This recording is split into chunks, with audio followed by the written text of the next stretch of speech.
Hi, this is Tim at the 1916 Company. Welcome and thanks for logging on. If you love this watch, email me. My email is still Team Mosso at thewatchbox.com. It's in the description below. Your purchase and pricing email question line for buying this or any of the watches you see on any of our platforms. I am T Mosso at thewatchbox.com for pricing. Today we are discussing the one. If you're going to own a Roger Dubuis watch, you want to own one of the original Homage or Sympathie models. If you're going to own a Sympathie, you want to own the first generation where the case, the bezel, the inner bezel, the crystal, and the dial all had the same matching contours. And if you're going to own a Sympathie from the first series, the Bi-Retrograde Perpetual calendar, this watch has it all. One of a 28-piece rose gold limited edition. The timepiece is part of the Sympathie 37 series.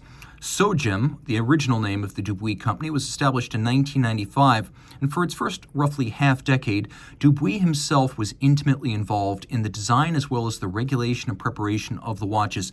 This reflects his journey as a watchmaker through Swiss high horology. 37 millimeters in diameter in rose gold. The watch measures a quite reasonable 9.8 millimeters thick, from lug tip to lug tip 47.4 millimeters, with a 20 millimeter spacing between the lugs. Although the watch is not excessively large, because of the particular geometry of the lugs, it does wear larger than its rated size. I advise you think of it as a 41 millimeter round watch if you want a sense of how it fits. Taking a look down the barrel, you can see the lugs are not over the edge of my wrist. The strap is very stiff and fresh. Once broken in, it will fit more easily and be far more pliant and flexible. In profile, you can see the watch will easily fit underneath a dress cuff. Over the top, which always exaggerates the width of the watch. The lugs appear to be out to the edge of my wrist, but a lot of that is just me pulling the unbroken end strap quite tight. Strap is a lovely piece. As you can see, Roger Dubuis factory strap, a bonded strap. So the calfskin on the bottom and the alligator on the top are held together using a bonding adhesive, which removes the need for a contrasting stitch or a monotone stitch of any kind. They simply sit together seamlessly. You can see there's some stuffing or bolstering to give it some volume, and it has a very deep sheer cut on its side, proving that the layers of leather are thick and of a high grade. We have here a Roger Dubuis logo on the buckle of this single fold friction fit deployant clasp, Dubuis on the inside, RD on the outside. As with all deployant clasps, this provides insurance against accidentally dropping your watch.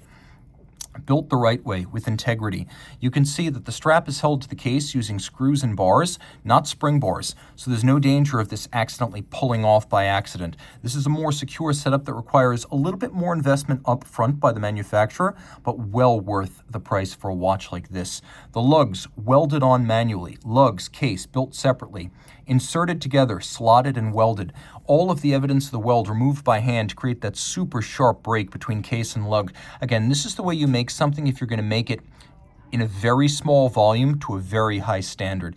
This type of welded lug construction isn't seen much today, even at luxury brands, where machined and stamped cases tend to be the rule. We have the RD logo on the crown, vertical satination on the case band, and then the bezel has that wonderful fluid flowing tiered form with outer points as though something made of molten metal were drawn out and then flash frozen in that shape. It is beautiful. It has a rugged tension to it that's at odds with the refinement of the watch. It's both refined and somewhat brutal at the same time. It tugs at your heartstrings. There's nothing subtle about this watch. It hits you like a mailed fist with the combination of the black dial and the red gold case. It's a little giant, not big, but its impact is immense.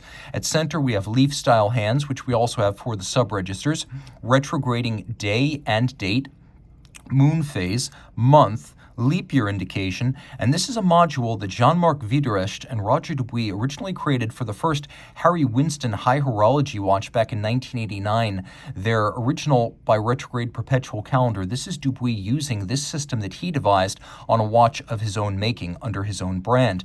Now you'll also note it says Bulletin d'Observatoire up at the top of the dial, and that's because not only is this Perpetual calendar automatic Geneva seal, it is, and you could see it.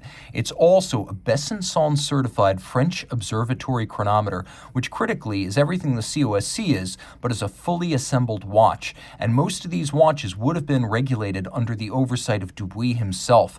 The movement, which they call RD57, has been elaborately finished and modified by Dubuis, but fundamentally it's based on the highly regarded Longines L990, which in other guises has been known as the Breguet 8810 and 8815.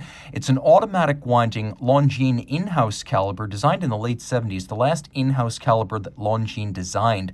Twin barrels, 44-hour power reserve, 29 pivot joules, 4 hertz beat rate, 5-position adjusted, COSC certified, Geneva hallmark finish, perpetual calendar by retrograde moon phase module. And you can see we have stripes on the rotor, stripes on the bridges, engine turning on the base plate. I don't know how well you can see it. There you can see it.